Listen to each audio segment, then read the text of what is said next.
to understand biology, you have to understand quantum mechanics, because all the interesting stuff that goes on in biology really at the fundamental level involve the motion of quantum particles, electrons and protons. That's what's going on inside your cells.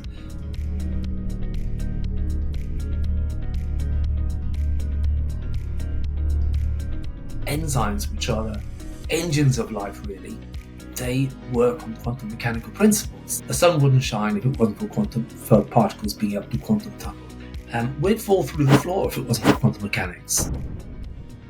Proteins, for example, have their own resonances. They are kind of tapping out the beat. It's like a conductor in an orchestra. Everything's got to work to this rhythm.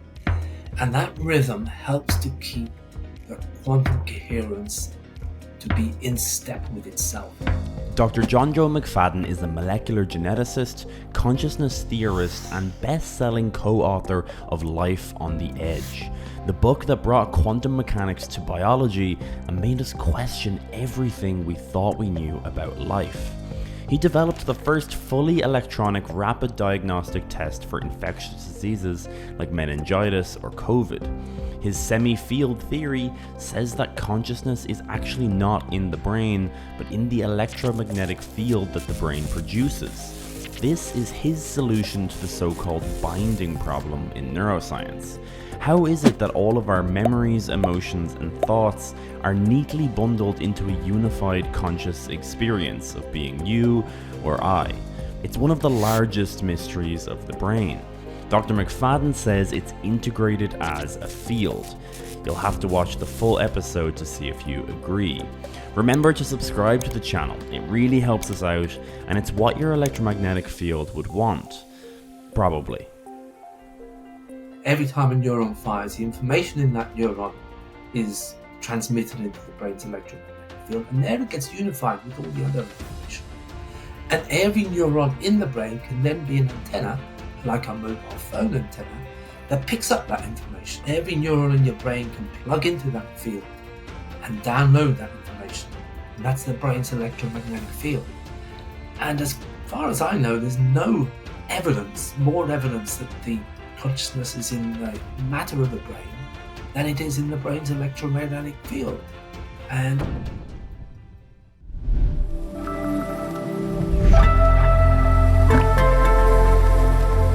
Johnjoe McFadden, what is quantum biology? Quantum biology is the realization, really, that because life is rather different from most of the inanimate stuff around us, in which thermodynamics plays a big role. That's just lots of randomly moving particles. That's what goes on in most of the inanimate world.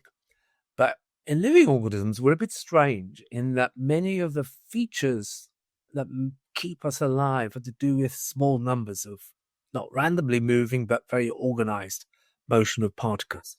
And when that happens, you have to go from classical physics, which is what the non-quantum stuff is called, to quantum physics. And there, everything is strange and everything is different from the classical physics that we're taught. Particles can be in many places at once. They can have weird connections. They can travel through kind of walls. So this can happen at the level of protons and electrons. And it doesn't normally, there's protons, electrons in this desk in front of me. But we don't really care about where the protons and electrons are in the desk. But in living organisms, it can make a difference. So then, in order to understand how biology works, you have to understand how protons and electrons move. And that's the science of quantum mechanics. And what's been a realization over the last 20 years or so is that it's important to know that, because some of the unique features of life, some of the most remarkable features of life may be are rooted in the quantum world, and they're so strange and they're so wonderful and incredible because they're rooted in quantum mechanics. And they seem strange to us compared to the inanimate world, but actually it's just the way things are at the quantum level. Amazing. I read Life on the Edge probably 7 or 8 years ago now. I remember reading it on a family holiday and it just blew me away. One of those science books that just, you completely shattered your mental model of what you thought the animal kingdom worked or how humans worked. I think the example that always stuck with me was the bird migration. Can you give this example? Because I'm still telling people in bars this fact to this day. I think it's Yeah, I agree staggeringly myself. cool. After Yeah, several pints or so, I exactly. understand. But then they don't wake up in the morning understanding. But anyway, yes. So the bird navigation is the most intriguing. It's still one that is still we don't know all the details. But the weird thing about birds is that they can fly around the world. For example, the robins that in fact, in the UK, I don't know if in Ireland as well, we have our local robins, which don't migrate for the winter. They stay around. That's why they appear on Christmas cards all the time, as they stay around. But the Scandinavian robins escape the Scandinavian winters by flying south, and they use a compass. And if you think about that first for a moment, how do you make a compass out of flesh? I mean, knowing that flesh is about 98% water, how do you make a compass out of mostly water? And yet, that's exactly what many animals have, a compass made out mostly of water. So it's a puzzle to think about how you would make a compass. We know our Boy Scouts compass is a little rod of iron that will move one way or another and point to the north. And they clearly don't have those. So how do they do it? And some clues arose, but rather puzzling clues initially. Some ornithologists studied the compass of robins, and they found two odd features of it. One, it's in their eyes, and it requires light. So then, why does a compass need light? I mean, the magnetic field is invisible. Why should it need not light? So that was a puzzle. And the other thing was that they discovered was that it isn't like a Boy Scout's compass, which points north all the time. A Boy Scout's Girl Guide's compass that points north all the time.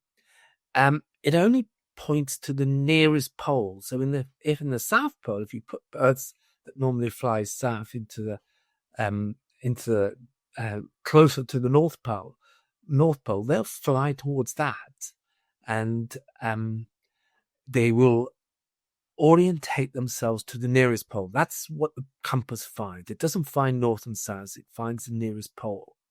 And if there are birds that want to fly south in the northern hemisphere, it finds the nearest pole and it tells them to fly away from it. If there are birds in the south that want to fly north, then it finds the nearest pole, which is the South Pole, and it tells them to fly away from it. So that's what that compass does. And that's hard to attribute to the traditional compass of a rotating piece of metal. But in the 1970s, in fact, a chemist discovered that some chemical reactions were sensitive to magnetic fields. You could alter the products. You take chemical reaction, you take a chemical A, chemical B, and it goes to chemical C, say.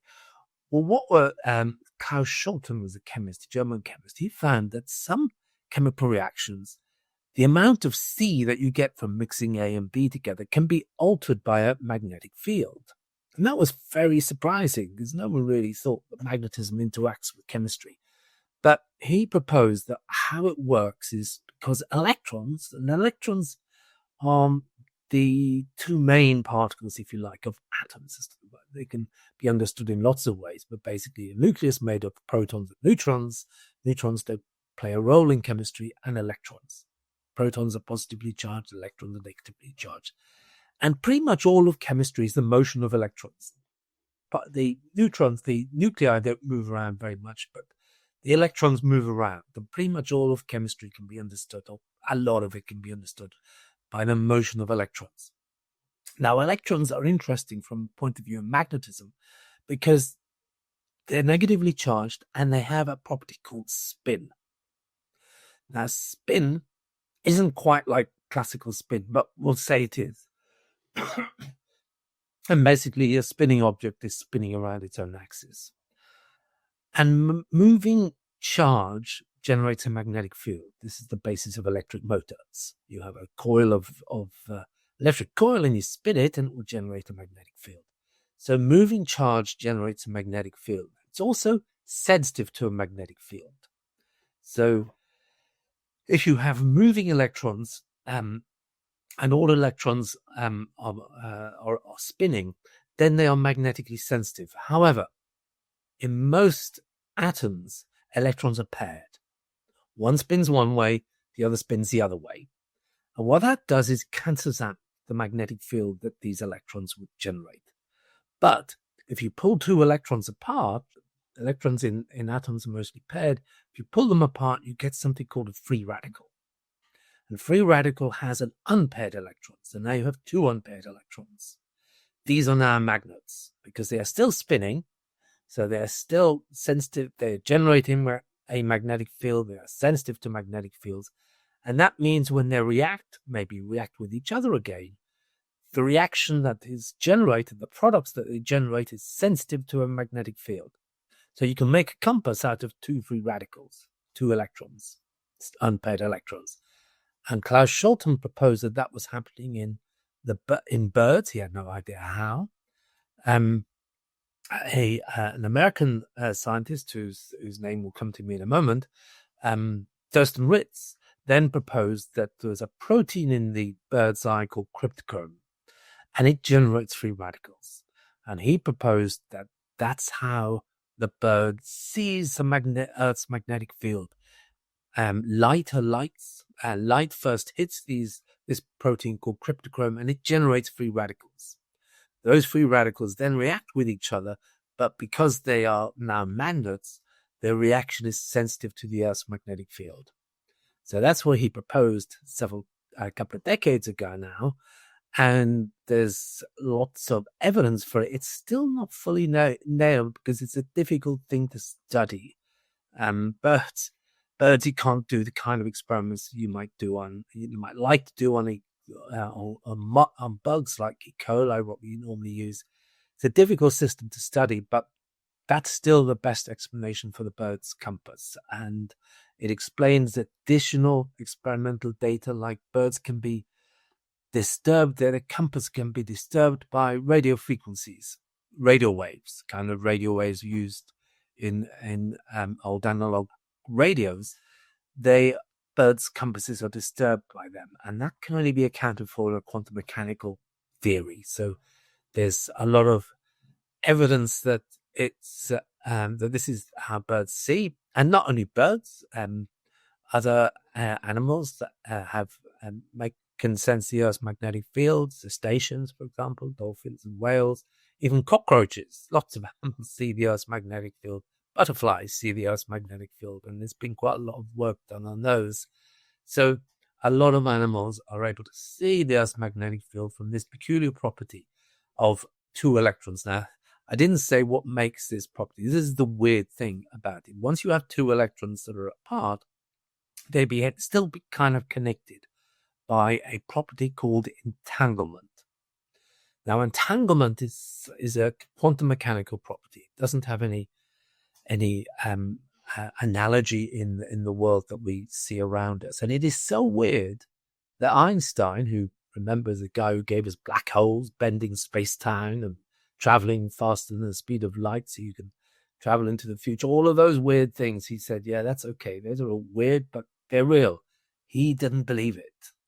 He didn't believe in entanglement. He wrote a very famous paper pointing out, he was the first guy to point out, the quantum mechanics gives you this property where two particles can be connected to each other despite the fact they're separated. And he said you could separate these particles by, the length of the galaxy. And according to your quantum mechanics, he was never completely convinced by quantum mechanics. He was pointing to people like Niels Bohr, he said, and Werner Heisenberg, and writing this paper to them, essentially saying, according to your theory, if you pull these particles apart to the ends of the universe and you punch one, the other one will hop immediately, instantaneously, and that goes against general relativity.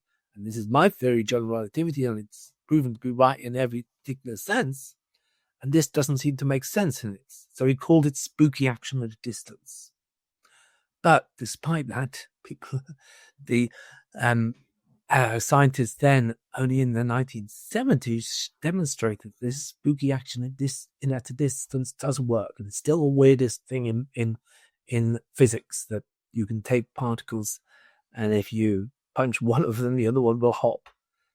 And they are connected, but in a way that we don't understand. But it clearly happens. It's called entanglement. That's its proper name. But it's spooky, because it does connect particles in ways that we don't fully understand, and may force us to revise our model of the entire universe and what time is, what space is, because the particles behave as if space doesn't exist between them.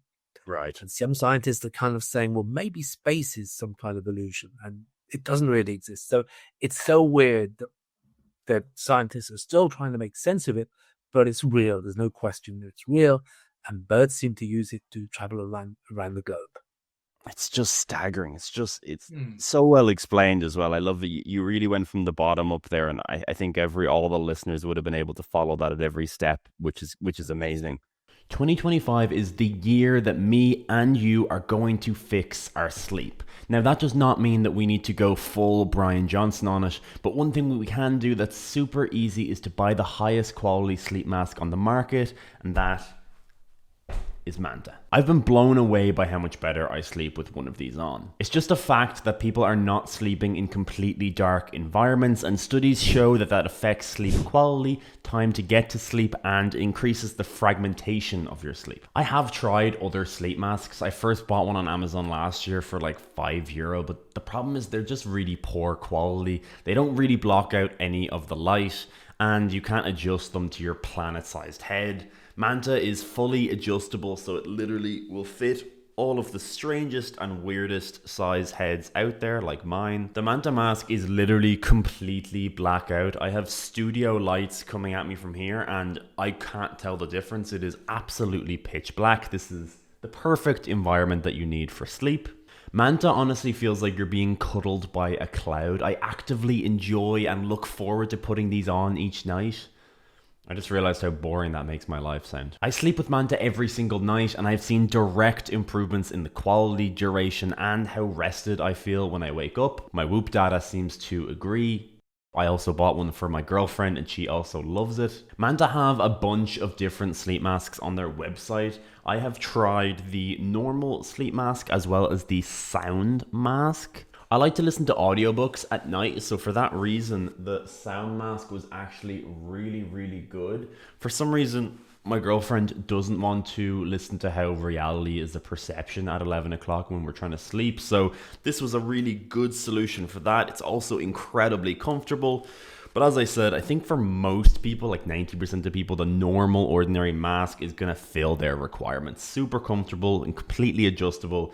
Literally is just a really high quality, well-made product. It's the best on the market. Manta are giving my viewers 10% off their first sleep mask. They ship internationally, and they also offer a 60-day free trial. That's 59 of the best nights of sleep you've ever had. I literally promise that. But if for any reason you aren't satisfied, you will get your money back, no questions asked. I really couldn't recommend more if you're looking to do something to improve your sleep. A sleep mask is the lowest hanging fruit. It's so simple and easy to apply, and I think it will benefit your life and overall health, and I could not recommend Manta more. It's one of those things that once you learn it, it kind of breaks your model of evolution, because you realize that evolution can give you just 1,000 times, maybe billions of times more possibilities than you originally expected. Like, wow, like birds are seeing the magnetic field. Like, how else are organisms interacting with the world and experiencing the world in ways that we obviously can't possibly empathize with? Like, we'll never, or possibly we will, through some neural manipulation, be able to figure out what it feels like to sense the magnetic field. I think we'll get into all of that once we go into consciousness, because I'm very curious in all of your thoughts there, and we will definitely get to it. What was it originally that brought you into the field of quantum biology? Was there a single experiment, a discovery, a fact? What sparked that? Yeah, it was exactly that. I did my degree in biochemistry, then became a geneticist working in genetics, and I drifted into the area of microbial genetics, working on nothing to do with quantum mechanics, nothing to do with birds or anything like that, working on microbes that cause disease. And we found in our lab some peculiar kind of mutations that didn't really make sense. They took a long time to appear, and they popped out on plates after many, many days. And we thought, why is it taking so long? But anyway, that made me interested in mutation, how organisms mutate, how microbes particularly mutate, but how any organism mutates. And just at that time, one of the most controversial papers ever published was published in the journal Nature. And it was an experiment in which seemed to overturn one of the fundamental premises of evolutionary theory, which is that there are two, if you like, drivers of evolution. One is mutation, and the other is natural selection. So natural selection doesn't work unless you have variation, and variation is provided by mutations. But a key premise of current evolutionary theory is mutation is random. And that's because it's a physical process. It's things like, radiation hitting a DNA molecule will cause a random change. So mutation is meant to be random. And then natural selection provides the direction of evolutionary change. If an antelope needs to reach the higher leaves of a tree, then some mutants that make antelopes with slightly longer necks will be more successful, and eventually they'll evolve into giraffes.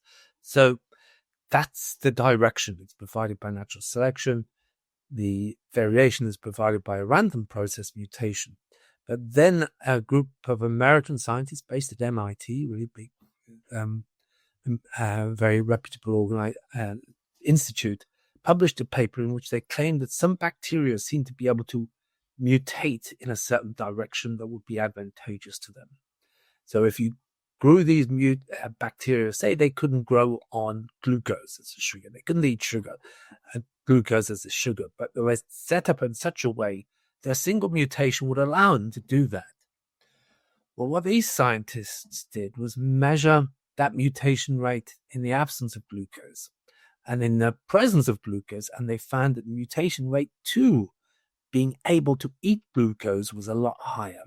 And they called these adaptive mutations. They were mutations that seemed to adapt to a particular need.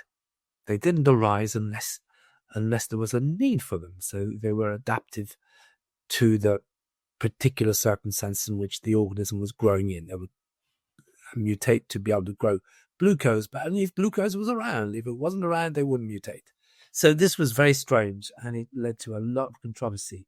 It's still not fully resolved, but it made me interested in it. And I was reading a book called Show Me As Cat by John Gribbin, which was my first entry into finding anything about quantum mechanics. It's an excellent book, still a great read.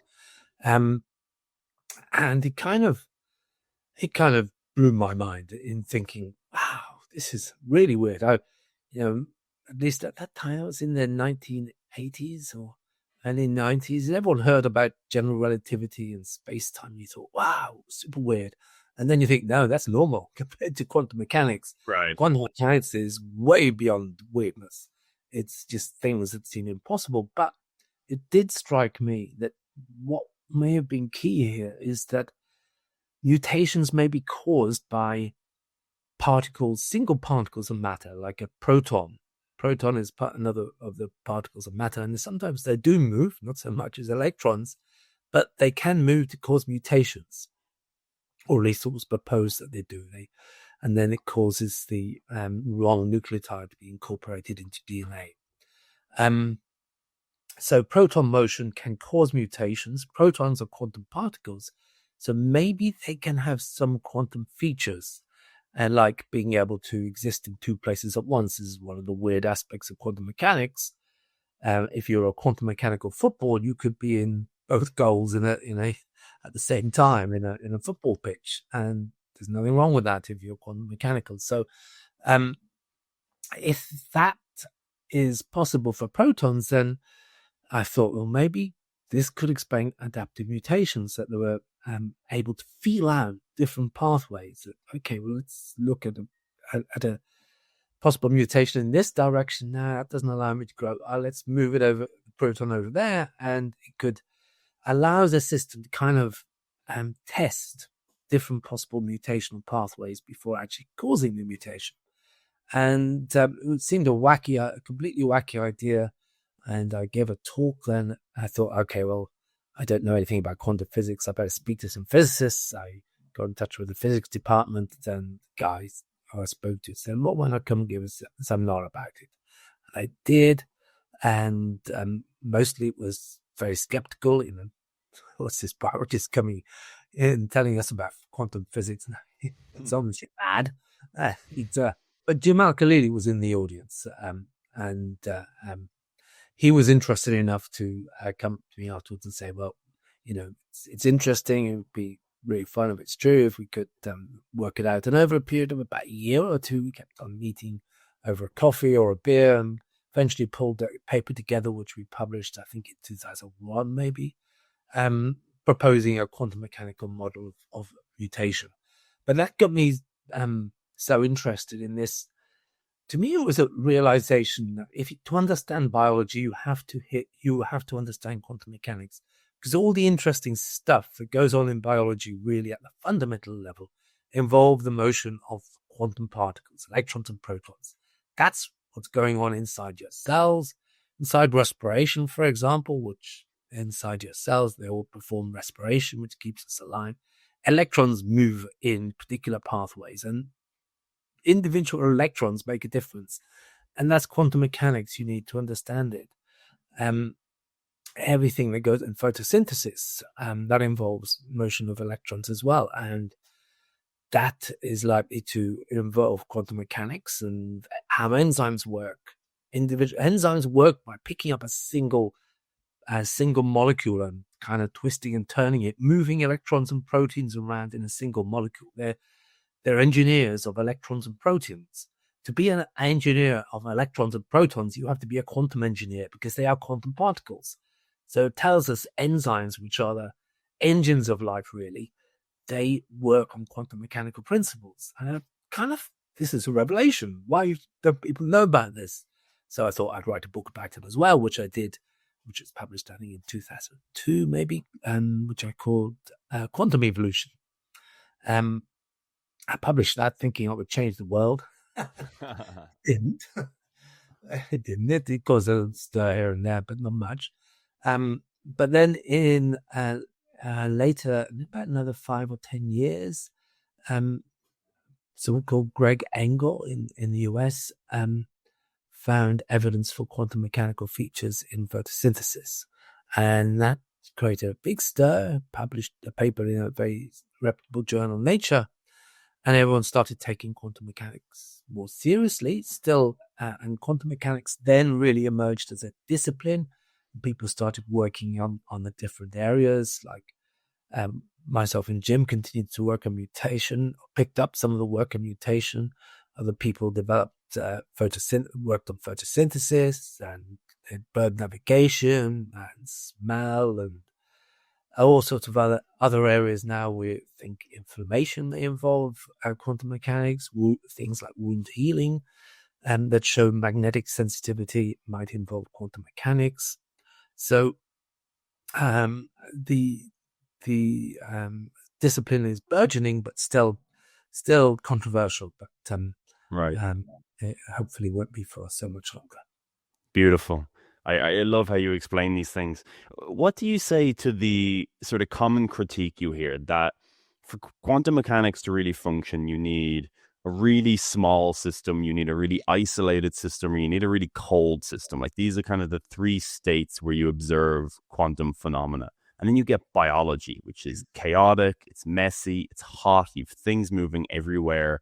How do you think biology sort of gets around those usual system parameters for quantum mechanics? Well, it's often said exactly in those terms, but the sun wouldn't shine if it wasn't for quantum mechanics.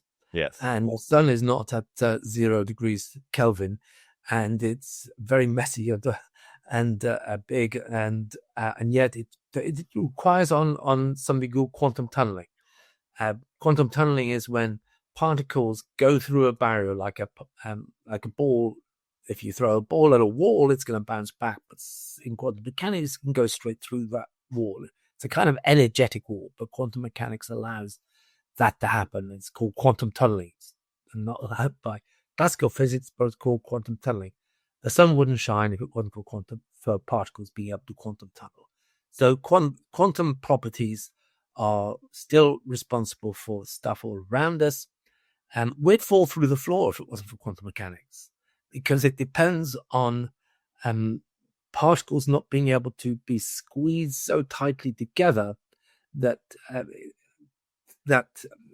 or if you like, another way of looking at it is the space between particles is so much larger than the space of particles that it would be like two bags of flour falling through each other. We would fall through the floor, but because they can't be squeezed together due to Heisenberg's uncertainty principle, we won't go into that, but essentially it tells us that you can't squeeze particles together so much because you know too much about them.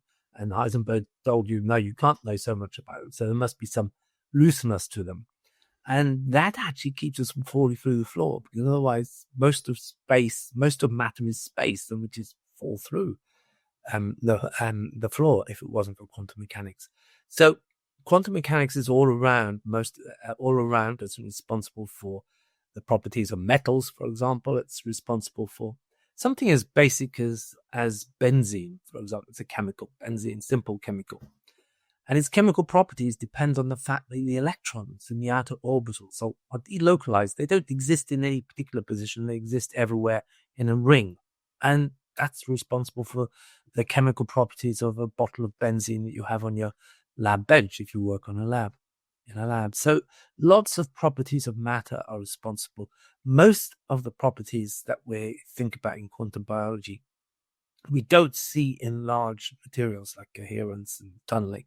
We don't see footballs going through walls, for example. We don't see those.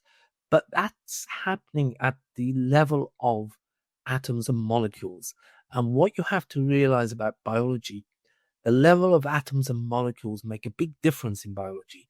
The motion of a proton in the DNA double helix that might can cause a mutation that can change the color of your eyes, change your propensity to a disease, for example. That can be caused by the motion of a single proton in the DNA particle. Photosynthesis involves the motion of single electrons through a little chain. So when you look at how biology works and compare it to the world around us, the inanimate world around us, what matters in biology is the motion of single particles. Motion of single particles doesn't matter in most large-scale things, steam trains, electronics, classical electronics. Trillions of electrons flow down a wire. But if we slow it down to a single electron, then it behaves quantum mechanically. So biology is plugged into that level where single particles make a difference. As I said, a single molecule, a DNA molecule that you inherited from your mother or your father, is responsible for the color of your eyes and propensity for disease and all sorts of things. By a single molecule, there's nothing in the inanimate world that has that sensitivity to single molecules. But whether our cells stay alive or die will depend on single molecules. So it's that sensitivity to single molecules that makes life special. Life is really a kind of amplification system. It's plugged into single molecules, and then whatever those single molecules do is amplified by things like enzymes that take single molecules and turn them into thousands or millions of molecules. And that amplifies what's going on at a quantum level to the classical level, where it makes a difference to photosynthesis or bird navigation or whatever else. So it's that amplification from the quantum level to the classical level that makes life different from steam trains and hurricanes and all of those things, which depend on the motion of trillions of particles usually moving randomly. But life depends on specific motions driven by the machinery of life, at the molecular level, enzymes, structures like DNA. It's molecular motion, which is always got to be described by quantum mechanics, and that's amplified to the classical level. It's that amplification which makes us different. We're plugged into nothing. No other macroscopic object can be plugged into the molecular level. It's only living stuff that is. I've no doubt that you're right, that quantum mechanics plays a role in so much of biology, and maybe when you get down to it, all of it.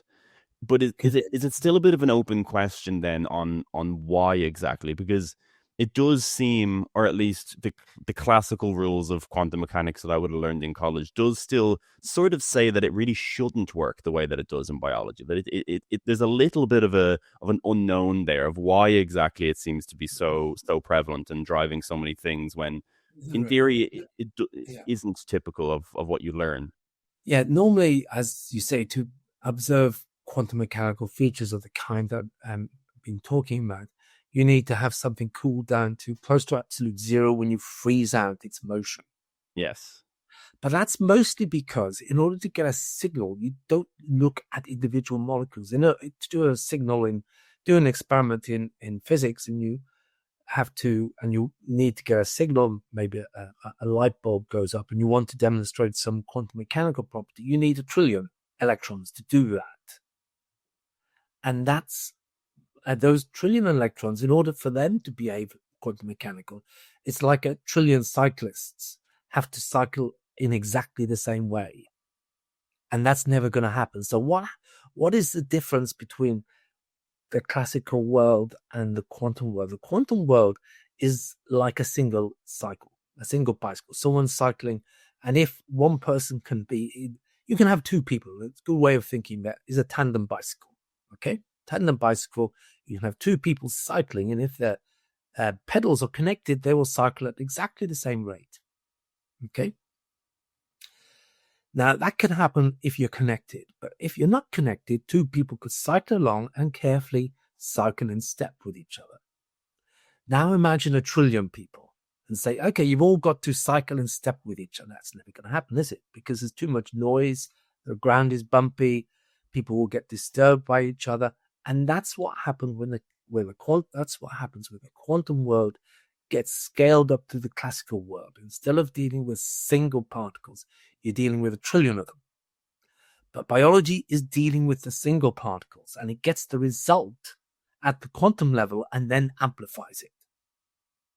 Now, as you say, there's still problems with that. There's, for example, in the area of photosynthesis, which is probably one of the most active areas in quantum biology, how long a system remains quantum mechanical is critical, because you have to transport energy. You have to transport energy from one place to another.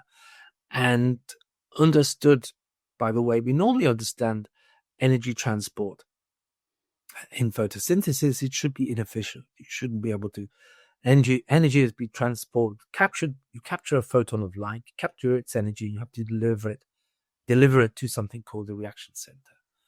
And if you understand that, if you try to model that classically, the transport ought to be inefficient, because it's kind of like, as I said, with lots of cyclists, you'll kind of bump into each other and lots of energy will be lost. But it's not. It's got a nearly 100% efficiency. And that's hard to understand, and people not quite sure how it manages to do it. But it seems to be that I've got to plug in my computer.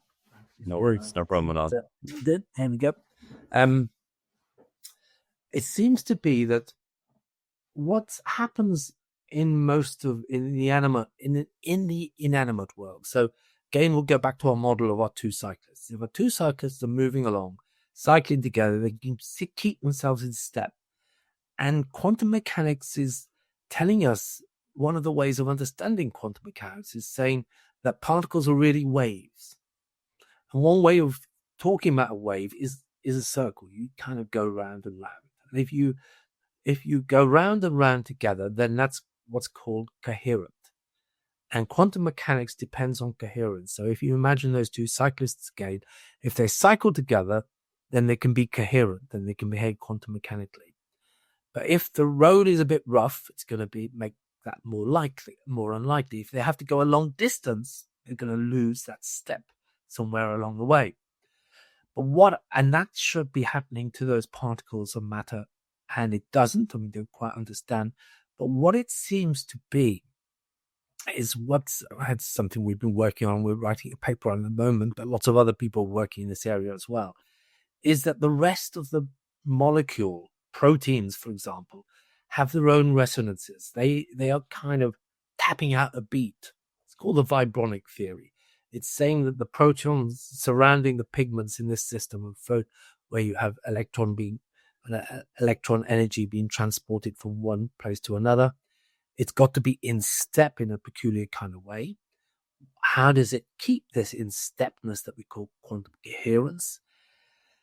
And it's like what the theory is, it's like a conductor in an orchestra, keeping the orchestra in step. So the conductor has the rhythm, provides the rhythm, and says everything's got to work to this rhythm. Inside living cells, it seems that they're structured in such a way that some of the proteins around things like chlorophyll in photosynthesis have a rhythm.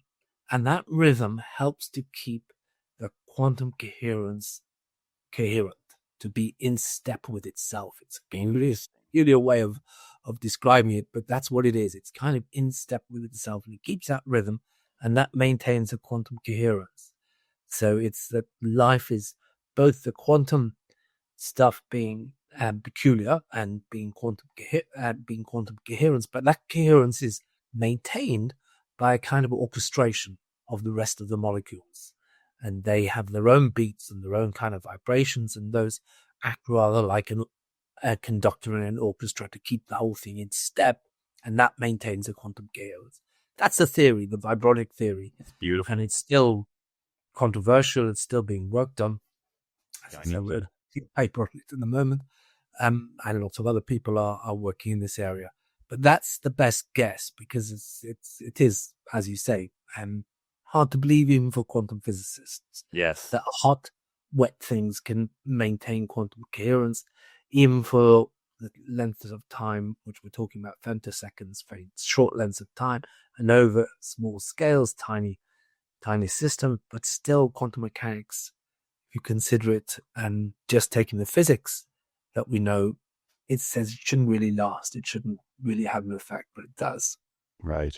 That's so cool. That vibronic theory, I'm so excited to see how that gets developed out. And maybe when you publish that paper, we need to come on again and discuss it, because it sounds like it could have very broad implications if it's able to sort of connect out how biological systems can orchestrate quantum mechanics. I mean, that could be completely absolutely. It's, because of course quantum is becoming very sexy at the moment because of quantum computers. Yes. As well as quantum computers have been made, and they work, but they're still not very powerful. And the reason they're not very powerful is hard to scale them up.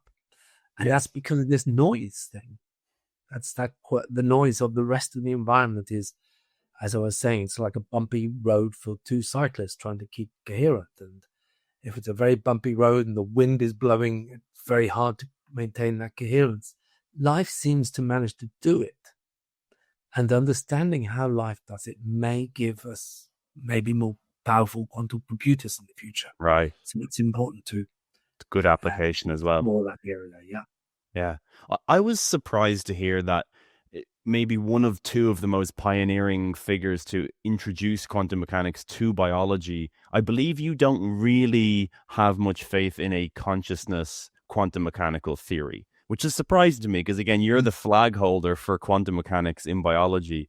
And there is a reasonable theory of quantum mechanical consciousness. I know it has its flaws, by Roger Penrose and Stuart Ameroff. And I was kind of surprised to hear that you're maybe not the biggest fan of that theory. Can you talk about that?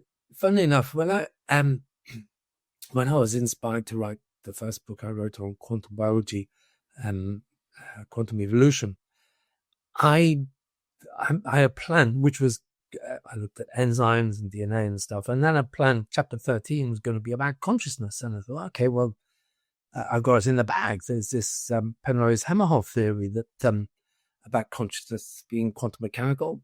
That's it. I don't need to think too hard about that. Consciousness figured out. Done. Sorted for me by these other guys. But by the time I got to chapter 13, I'd known a lot about quantum mechanics, and I'd known about how difficult it is to keep a system quantum mechanical. And I knew the kind of quantum mechanical entities that, excuse me, were where there was evidence for quantum mechanical behavior. And it was kind of single molecules, say a chlorophyll pigment, single molecule, and that can maintain quantum coherence. The work that Jim and I did on DNA, it was just a proton or two protons within a single molecule of DNA.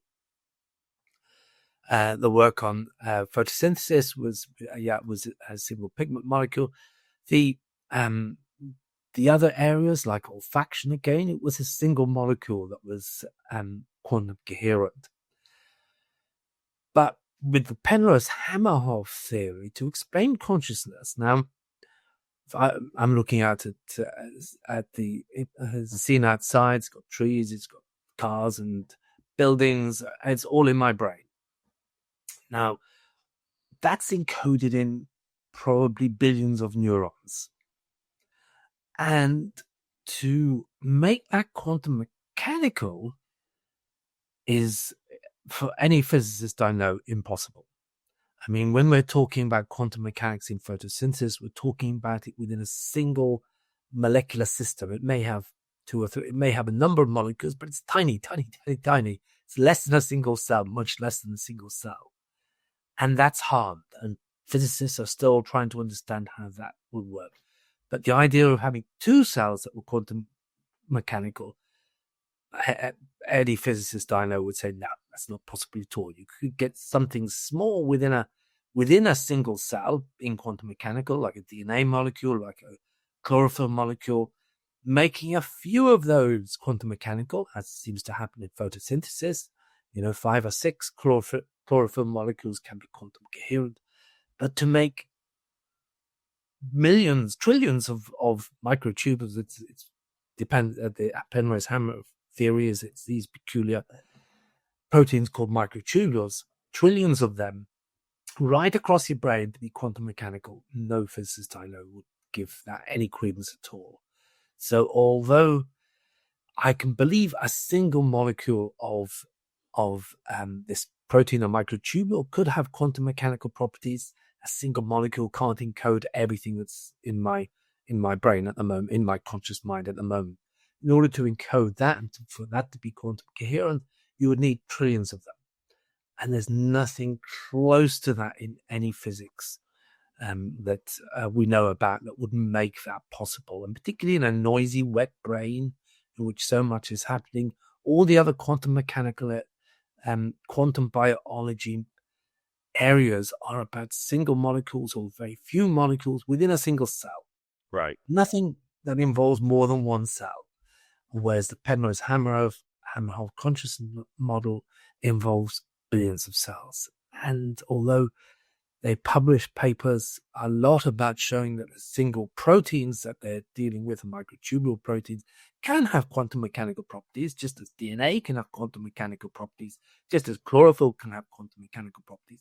If you look at single molecules, then they'll have quantum mechanical properties. And if what you're looking at is something that is restricted to a single molecule, like a mutation or quantum transport from one molecule to another in photosynthesis, that makes sense. But to explain consciousness, you've got to involve trillions of them. And that doesn't make any sense at all. So I became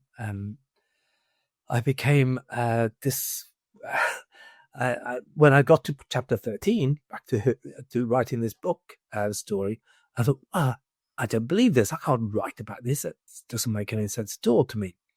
And I couldn't write a chapter about something that I didn't believe. So I was stuck for something to write about. And I thought, well, how can you explain quantum? How can you explain consciousness? And I had read Penrose's very interesting book, The Emperor's New Mind. And he persuaded me of one thing about consciousness, and that is that consciousness is a field. Now, what field means in physics is a bit different from a meadow, but it has some similarities to it. It's just an area, a space in which everything is kind of connected. So the gravitational field is an example. The gravitational field surrounds our entire planet, and it connects us in peculiar ways that we don't really realize. But me being able to sit on this chair is an integration of the mass of my body and the mass of the entire planet. And that is performed at the seat of my pants. And that gives me my weight. So fields integrate, physical fields integrate information. So the seat of my pants is the integration of my weight and the weight of the entire planet. So that's integrating a lot of information. What's going into that is the mountains in Australia, the Pacific Ocean. All of that mass is going into that integration, and it's responsible for me sitting on this chair and you sitting in your chair, you standing up or just standing up while listening to this. That's an integration of you and the entire planet. And it's performed at the soles of your feet if you're standing up. So that's what fields do.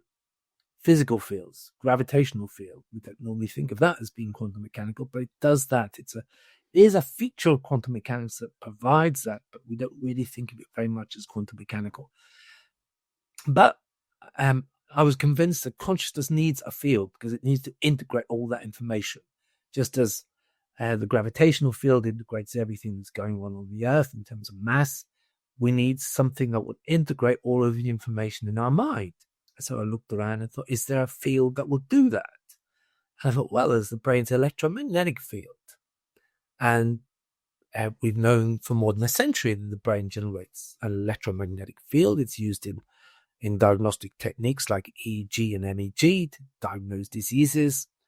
It's the encephalogram, which you see these spiky things going up and down. It contains, every time a neuron fires, it sends a little electrical signal into the surrounding space.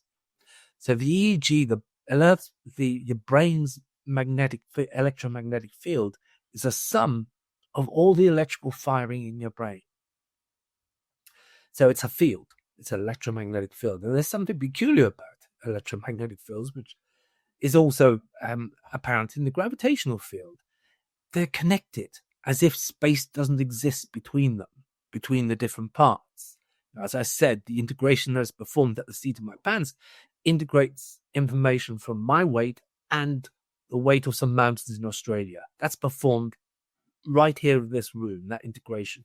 And that is because fields are peculiar. The electromagnetic field is made of photons. Photons travel at the speed of light, which means they take zero time to be everywhere at once. So when we, for example, we say that we see the sun, and we imagine a photon of light is released from the sun, and it takes 9 minutes or so to get here. If you were that photon, you don't travel 9 minutes. You dematerialize at the surface of the sun, and you instantly materialize on the end of your retina. That is because they travel at the speed of light. And as Einstein told us, as you travel closer and closer to the speed of light, time slows down. And when you get to the speed of light, time doesn't exist. So if you're in the frame of the photon being released from the surface of the sun, it takes no time at all to reach your eye. Zero time. And that essentially means that it exists both on the surface of the sun and on the surface of your retina. It's in both places, and one moment it's on the surface of the sun. In that same moment, it appears in your retina, and then a quantum mechanical thing happens and it stays in your retina. But it's everywhere. And what that means is information in fields is everywhere within the field equally. Just like all the information for the gravitational field is everywhere on the surface of the Earth. And we know that. I've got a phone here. If I watch a movie, and the antenna that's picking up the signal from a router somewhere in this room can be anywhere in this room. It can be in the next room. It probably can be in the next building. The information is everywhere. And that's what fields do. They distribute the information throughout the field because if they're electromagnetic fields, they're traveling on photons, and photons are everywhere at once. That's the peculiar feature of photons. So it struck me that seems a lot like consciousness, in which all of the information is unified in our brain. So if the brain, every time a neuron fires, the information in that neuron is transmitted into the brain's electromagnetic field, and there it gets unified with all the other information. And every neuron in the brain can then be an antenna, like our mobile phone antenna, that picks up that information. So now you have in your brain a pool of information, like the Pacific, as wide and as rich as the Pacific Ocean, the amount of information it contains. But every neuron in your brain can plug into that field and download that information. And that's just physics. There's nothing that requires quantum mechanics really to explain that. It's the same physics that we use to understand radio transmission, to understand Wi-Fi signals. It's the same physics where you transmit information from a transmitter, and it can be received by a receiver anywhere within the range of that transmitter. And it just occurred to me that, well, that sounds like consciousness, where all the information of your brain gets pooled into some pool of information, which is our conscious mind, and it can be picked up by any neuron and used to deliver an action like something like that, or anything else that any of our actions can be driven by that electromagnetic field, because neurons are not only generate electromagnetic fields, but they're sensitive to them, just as all electrical systems that generate electromagnetic fields are also sensitive to electromagnetic fields. There's always a kind of symmetry in that. So now we have a system where the brain's electromagnetic field contains all of the information that's happening in our brain, and it's accessible to all neurons, and it's unified. As I said, there's no such thing as a photon carrying a single information. Once it's in the field, all of the information becomes physically unified. It's described by physics, Maxwell's equation, which describes electromagnetic fields. In quantum theory, it's quantum field theory, but all the information is unified in fields, and it's available everywhere within the field. And so it just seemed, well, that's obvious. That's where your consciousness must be. That's the only place which makes sense, because that explains how all of the information is integrated. So we have a singular conscious experience, and it explains how it drives, how our conscious mind can drive actions, because we know our neurons are not only electromagnetic transmitters, but also electromagnetic receivers. So they can be driven by the brain's electromagnetic field. So it was one of those realizations of, well, that makes sense.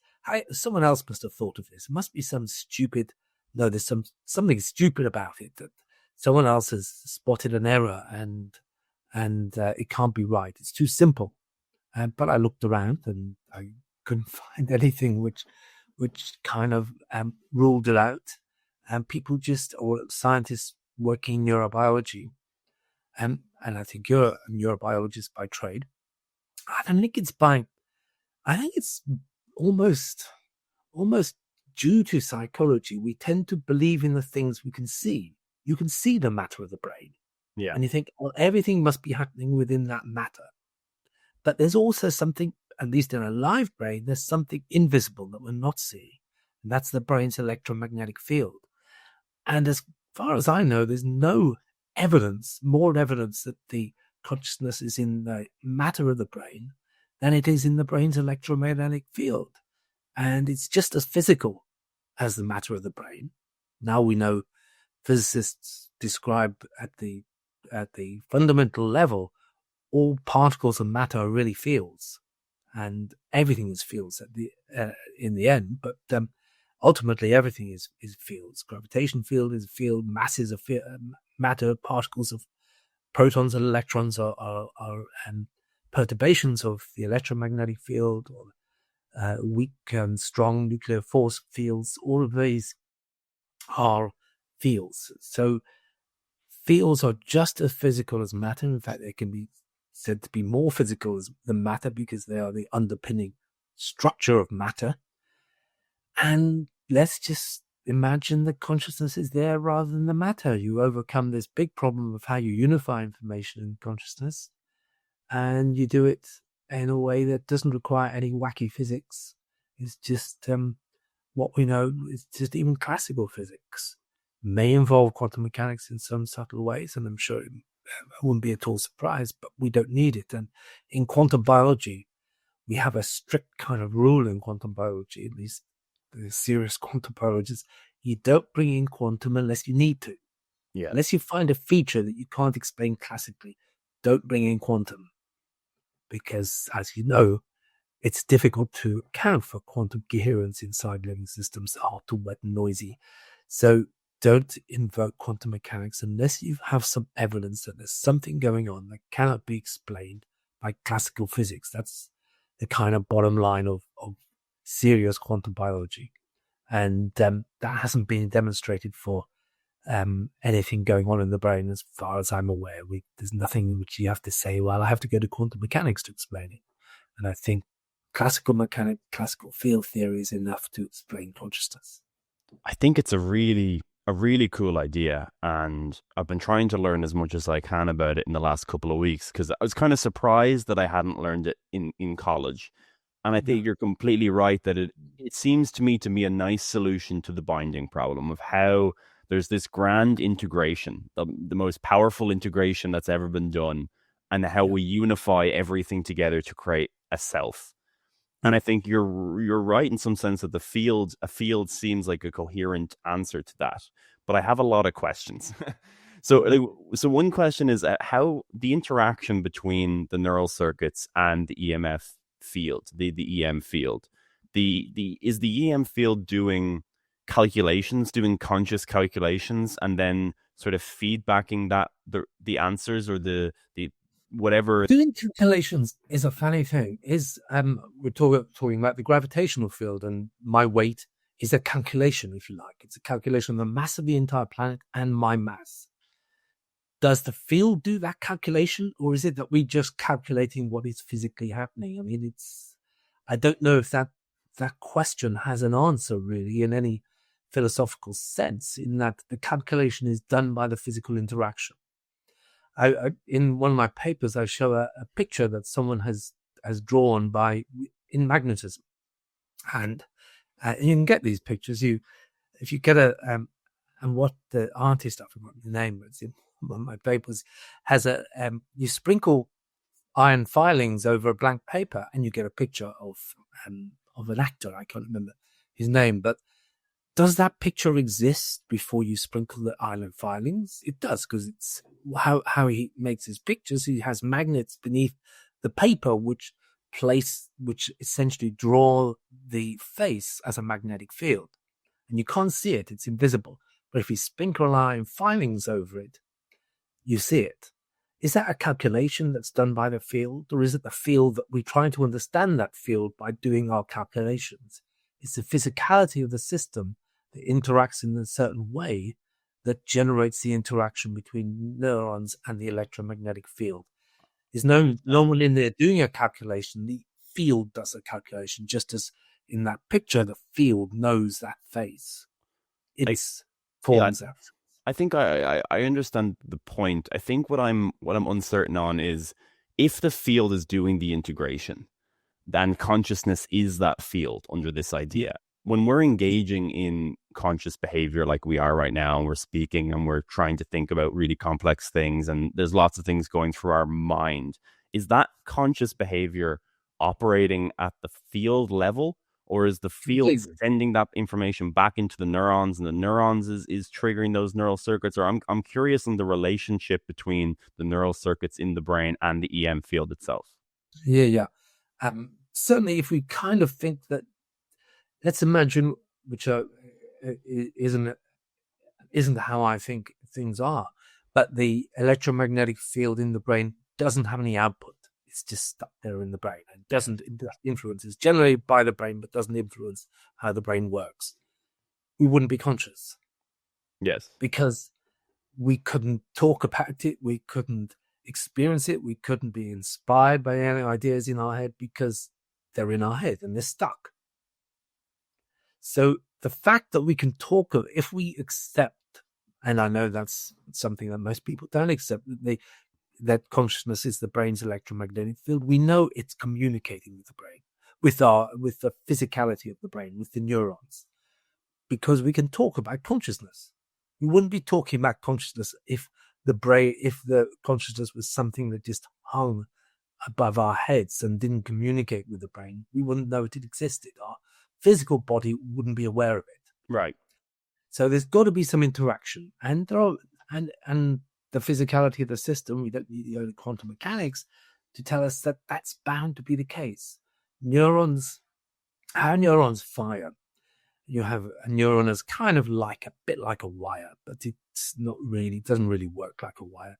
In the membrane of a neuron, it has channels, little channels, and ions, which are charged particles like charged atoms of calcium or sodium. They move in and out. And that's how neurons work, as you know. Some of those channels are called voltage-gated ion channels. And those are the ones that play a key role in nerve transmission. And why they're called voltage-gated is that they are sensitive. Whether they open or close is due to the voltage across the membrane. Now, what is a voltage? It's a measure of a difference between the electric field in two places. That's what a voltage is. So all voltage-gated ion channels are electromagnetic field receivers. They are receiving the information of what the electromagnetic field across the membrane is, and if it's less than 30 millivolts, then they open up and allow a bunch of neurons in, and that fires off the nerve cell, and it fires. So they are receivers of electromagnetic information, but it's just electromagnetic information across the membrane. But that membrane is sitting in the brain's electromagnetic field. It's going to be affected by what else is going on in the brain's electromagnetic field. As I said, fields are always unified. So whatever happens in the brain happens everywhere to a kind of way from the frame, if you like, the frame of the brain's electromagnetic field. Everything is going on in the same place. There's no space at all. So everything that's happening in any part of the brain is affecting every single ion channel in every single membrane of every single neuron. So that gives you a back and forth. So the brain information, when a neuron fires, it's saying it's neuron maybe fires when it sees a cat. Then that information that a cat is in the visual field of whoever's watching the cat is then in the brain's electromagnetic field. But now that information has the possibility of influencing trillions of other neurons. If it changes by just a small amount, the electromagnetic field across a neuron that may be poised, whether to fire or not, depending on the exact voltage difference across the membrane. The electromagnetic field will pull that voltage difference either a little bit higher or a little bit lower. If that's enough to either fire the neuron or not fire the neuron, then that information about the cat will be transmitted back into the brain's neurons. Right. So you're getting a constant to and fro of information from the neurons into the brain's electromagnetic field and back out again. That's what I was trying to get at. Yeah. Like what's the relation? Do you think then possibly it's more appropriate to think about consciousness as the relationship between the brain and the electromagnetic field rather than it being literally by definition the electromagnetic field itself? It's certainly a way of thinking about it. And yes, I suppose all of the outputs, when we talk about consciousness, when I'm thinking about consciousness, the information in my brain's electromagnetic field is being read out by neurons. Right. And yes, without that, we wouldn't be able to talk about consciousness because we wouldn't know we were conscious. Yes. Robots aren't conscious because they don't have that electromagnetic field driving them. So yes, it is that interaction between them, and that is another way of talking about it. Okay. I kind of avoid it because it it could easily slide into, well, it's all in the neurons. Really, no, it doesn't work with just the neurons. You've got to have I understand. field. Yeah. Where does unconscious information fit into this model? Is unconscious information also stored in the EMF field? Is it also integrated there? No, no, it isn't, and it's very interesting. Why not? And this is one of the revelations that brought me to the theory. And when I was stuck on chapter 13 and thinking about consciousness, at the time in the late 90s, everyone was looking for neural correlates of consciousness. This was after Crick had published his book, The Astonishing Hypothesis, which he made. Francis Crick, of course, one of the discoverers of the double helix. He published a book in, I think, in the 1980s or 90s, called The Astonishing Hypothesis, in which he was the first person to make scientific study of consciousness respectable. Yeah. If you like. It was before that, if you had an interest in consciousness, it was kind of something.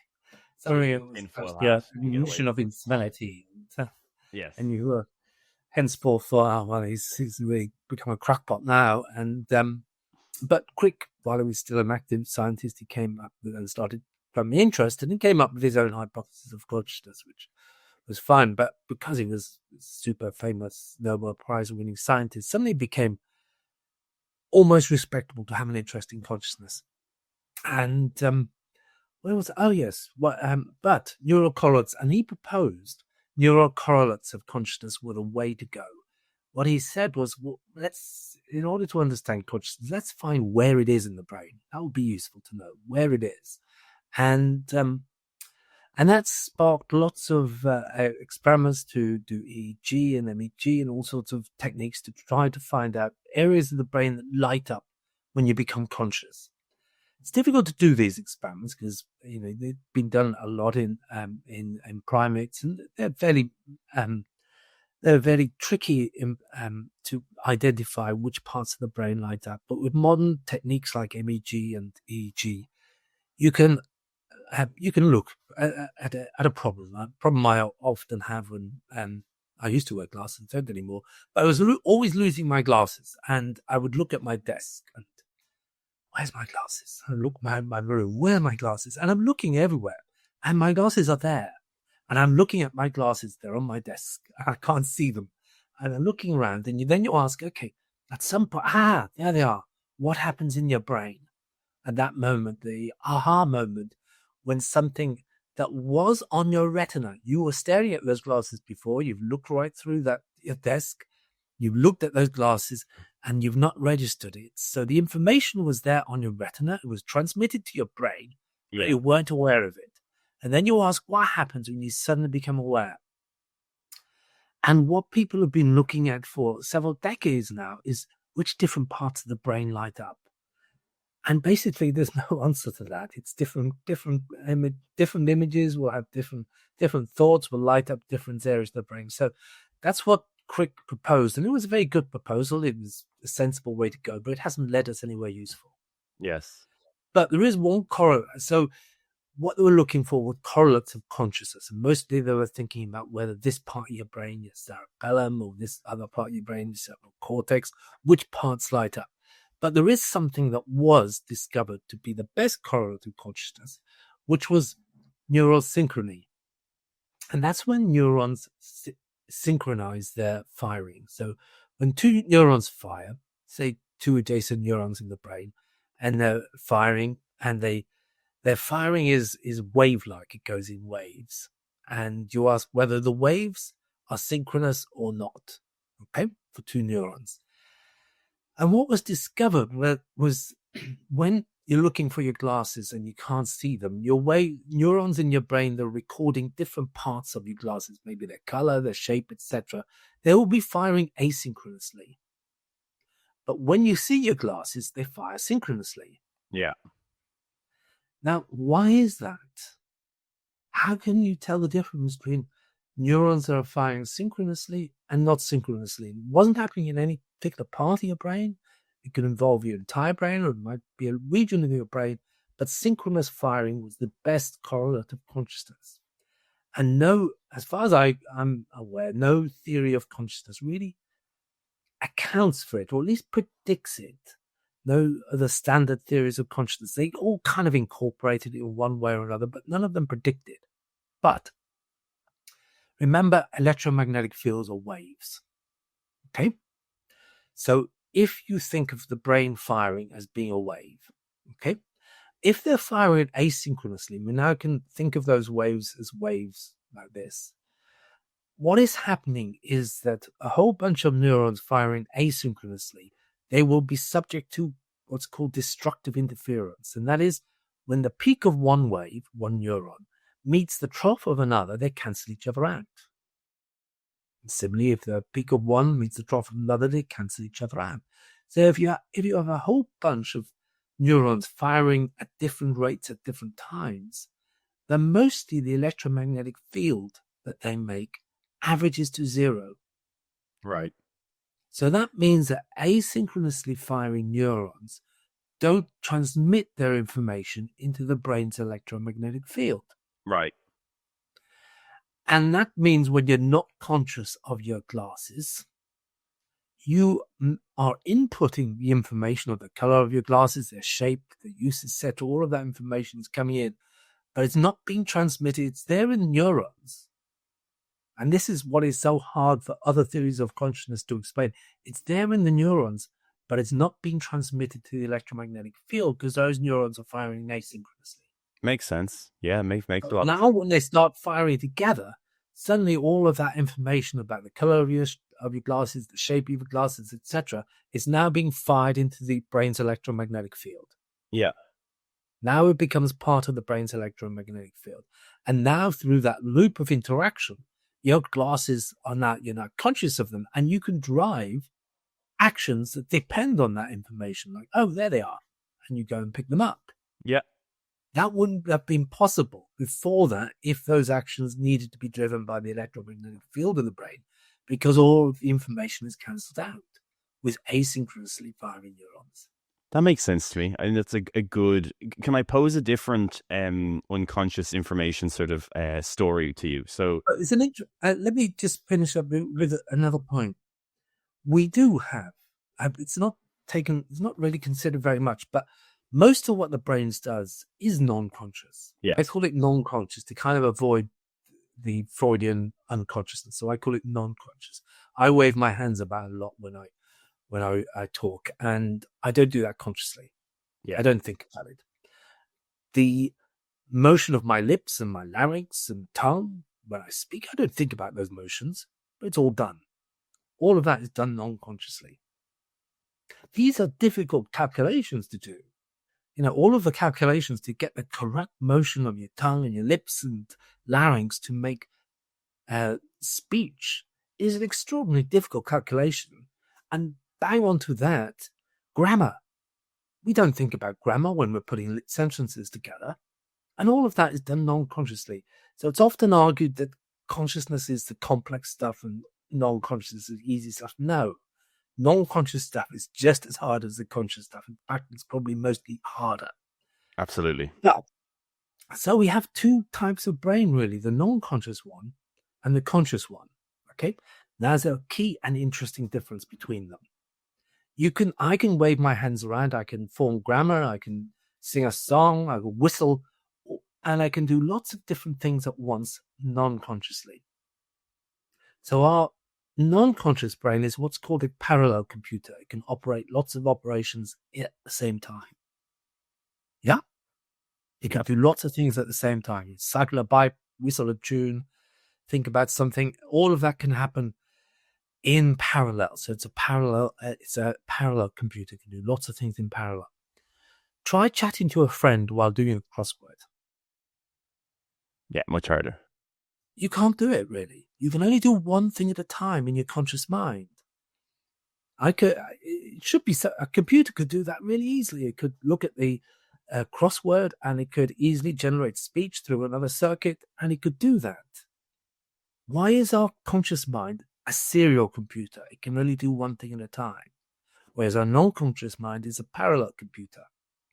No other theory of consciousness, apart from those that involve fields, explain that. And it comes out very easily in the in the CEMI Field Theory, conscious electromagnetic information field theory, because your electromagnetic field is singular. Remember what I was saying, that all electromagnetic fields unify all of the information. So the electromagnetic field in your brain is singular. Everything that happens interferes with everything else that happens. Yeah. So it means your brain's electromagnetic field can only ever do one thing at once because it is a singular entity. It can't be split off into different modules that will one to operate ellipse, one to sing a song or whatever else. It can't do that. So the CEMI Field Theory, conscious electromagnetic information field theory, predicts that your brain has got two types of computers. One that's a parallel computer that operates non-consciously, and another one that is serial computer that operates consciously. And it comes out of the theory. It isn't actually bolted onto it that you have these two types of brains. Yeah. I'm really curious about. So I was speaking to Dr. Joel Pearson, who's a big aphantasia and consciousness researcher, and he's been studying intuition recently. And he gives a functional definition of intuition, which is the productive use of unconscious information. And he gives the example of you walk into a coffee shop and your nervous system is taking in so many different things. And you're kind of getting a good instinct of, is this going to be a good coffee shop or not? You know, you're looking at the coffee machines, you're looking at the people, like, are they Mac users, or they're Windows users? Like, how attractive are the people? You're doing all of these different integrations, but they're all subconscious, right? Like, you're not consciously thinking about, maybe you're consciously thinking about one or two features, but your nervous system's taking in hundreds, maybe thousands of different signals. And that's all unconscious integration. I'm kind of curious how that fits into your theory. If that's, and there isn't really an aha moment. It isn't like I found the glasses, I'm getting those GABA frequency neural oscillations. It's just lots of unconscious integrations of signals that you have no idea. Maybe you've never even consciously thought about it.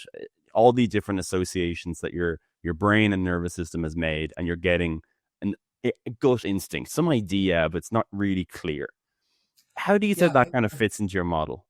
Yeah, I think that fits very nicely into the model, because although you say these are all happening and you're not conscious of them, at some level you are, because they change your actions and you kind of say, oh, I don't really like this place. You become aware of whether you like it or not. And you're conscious of being aware. Yes, you don't just automatically, like a robot, walk out of and then find yourself out in the street. Oh, why am I here? No, it's changed your mood. Your mood has changed consciously. So what I think is happening is lots of the information is going on in your non-conscious mind, but you're not aware of it because it's asynchronous firing neurons. You're not really aware of that. Only when the synchronously firing neurons start to bang in do you become consciously aware of it, but you're not aware of the underpinnings of it. What is happening is you're aware of that integration that is done by the electromagnetic field. So all of these different neurons that are picking up, whether they're Mac users, whether they're attractive, all of those is all being done non-consciously. But at some point, it starts to affect your actions, and that is when all of that information is unified in the brain's electromagnetic field. And then there's it's very similar to my own theory of what art is all about. And basically what art is all about is the same kind of problem, that sometimes things come into your mind and you can't articulate them. They're in your mind and you can't articulate them. And that is because you've got to transmit your articulation through neurons, and then you have to dissect it again. You have to put it into words and gestures and all of this kind of stuff.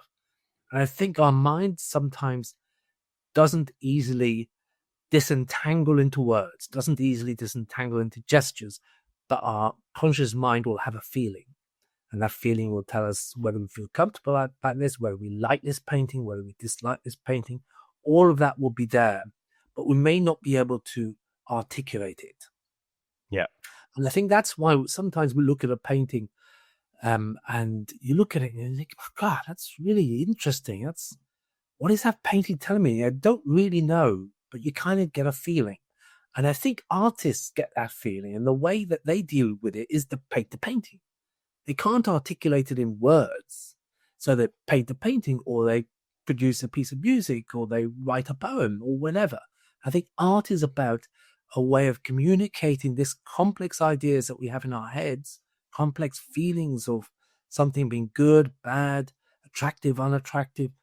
They're in our conscious mind, but they don't necessarily disentangle into words. Yeah. And you communicate those kind of feelings by painting, by drawing, by writing, etc. And I think that's what art's about. But I think that same thing is happening in that situation, that the brain's electromagnetic field is unifying all those different impressions. But what you get out of it isn't something that's easily disentangled into I feel in this way. It's just the kind of feeling of, I'm uncomfortable, I want to go out, or this looks cozy, I'll order a cappuccino or whatever. Yes. I would love to know in Dr. Pearson's data, because I believe they had EEGs on when they were doing this. So you would maybe be able to see that synchronous firing at the point at which they're getting that good instinct. Yeah. He's doing a lot of work on trying to get people to basically use subconscious information to prime them to be better at a task or something. And I'd be really curious if you do see that neural correlate of conscious signature when that good instinct is giving them that benefit. That all of the EEG patterns you see, you're only seeing synchronously firing neurons. Individual neurons you can't see. They produce too low a signal.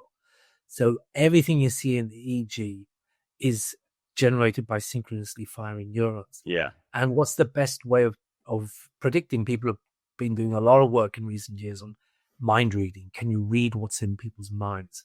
What they use is EEG mostly. And that's because the information is there. So that, again, points to, most scientists look at it and say, the information is there, but really it's a reflection of information down in your neurons. What I'm saying is, no, it's there. That's where your conscious mind is. Yeah. And once you see that EEG signal indicating someone's seen a cat, that's where it is, in that EEG signal. That's where the consciousness lies. Yeah. I've so many more questions, but I think we're running out of time. Maybe we can leave with one or two rapid fire questions, because I just really want your thoughts on something. Okay. Are bacteria conscious? No. That's a 30-minute conversation right there. I wish we could have. Is an octopus conscious? Probably, to a certain extent, yeah. I think there are levels of consciousness. I would say higher animals are conscious at some level. Yeah. Is our kidney conscious? No. Because it does have an EM field, right? And I don't know what's distinguishable of the EM field of the heart than the brain. Again, another 30-minute conversation that we don't have time for. But kind of asking the same question: is a radio conscious? Is an electrical generator conscious? No, because they can't. I think talking about consciousness that doesn't have an output, it's philosophy. It's not science. How can you ever study something that doesn't have an output? You don't think a heart? I know. For all I know, my mobile phone could be conscious, but I don't think it is. And if it talked to me without being prompted, then I might change my view. But I think you need an output, because I think consciousness is something that is evolved. It's a product of natural selection, which means that what goes on in the electromagnetic field of your brain must have consequences. And I don't think the electromagnetic field of the kidney has consequences. I don't think the electromagnetic field of a bacterium has consequences. So there hasn't been the evolutionary trajectory. I think the conscious mind has evolved just like the physical material mind. And that requires, it's a complex thing. It needs to pull on neurons. It needs to be able to integrate information. All of those things need to be part of the electromagnetic field of the brain.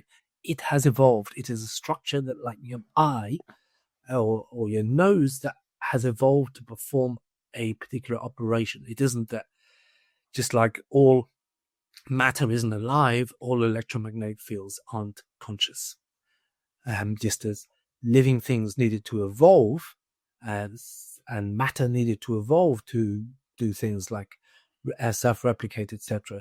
So fields needed to evolve in order to be able to drive actions to produce a conscious mind that could report itself as being conscious. I wish we had another 30 minutes to talk about this, because I'm kind of surprised that you would place so much importance on the EM field of the brain, but then yet say the EM field of the heart doesn't feed back on any way onto that heart's function? I would assume that it would on the cellular function of those cardiac cells. Yeah, I kind of almost, it's a bit like, going to the cafe and finding whether you like it or not. It's panpsychism, and panpsychism is, I think, kind of dangerous. I'm stuck with having panpsychism in the way that I can is like I was talking about matter. All matter, we don't say because living organisms are made of matter, they have this property life, therefore all matter needs to have the property life, do we? I'm looking at a brick wall outside. It has the same kind of atoms and molecules as in my body, but it isn't alive. And life is a particular dynamics of matter. I think consciousness is a particular dynamics of electromagnetic fields. And although there may be a certain amount of panpsychism, some kind of awareness, I distinguish between awareness and consciousness. Awareness, there may be some kind of brute awareness outside of higher animals. But I don't know how I would ever explore it. And to me, if you can't investigate it, it's not science. And there's so much wacky stuff out there on panpsychism. I prefer to kind of avoid it and stick. It's a bit like the quantum biology was saying. We'll only discuss quantum biology if we can't find a classical explanation. And I will only discuss panpsychism if I need to. Tell me some evidence that a brick is conscious, and I'll start to consider it's worthy of investigation. Science is the science of the solvable, and some questions may not be solvable, and panpsychism may be one of them. To be unpacked further on round 2 of our podcast, for sure. Last one, can AI be conscious?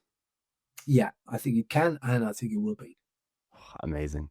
Johnjoe McFadden, this has been so much fun. It's been an absolute honor to be able to speak to you. I think you're a great scientific communicator. You're able to bring things right from the base level all the way up. So I think the listeners will be able to follow along to this one. Even though we tackled complex concepts, nearly every question you started off with, well, the electron does this, and kind of built the picture up from there, which is an amazing way, of being able to connect all the dots and have a really complete frame of the scientific ideas. So I really appreciate your ideas. I would love to have a round 2, because again, I have so many more questions. We could go for hours, but thank you so much. It's been such a pleasure. Okay.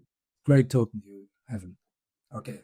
Thank you so much for watching to the end of the episode with Dr. Johnjoe McFadden. If you want more quantum mechanics, then maybe James Glatfelder would be a good next episode to visit. Or if you're interested in the consciousness side, then how can you go wrong with Anil Seth? He's an absolute legend. Thank you so much. Subscribe to the channel as always, and I'll see you next time.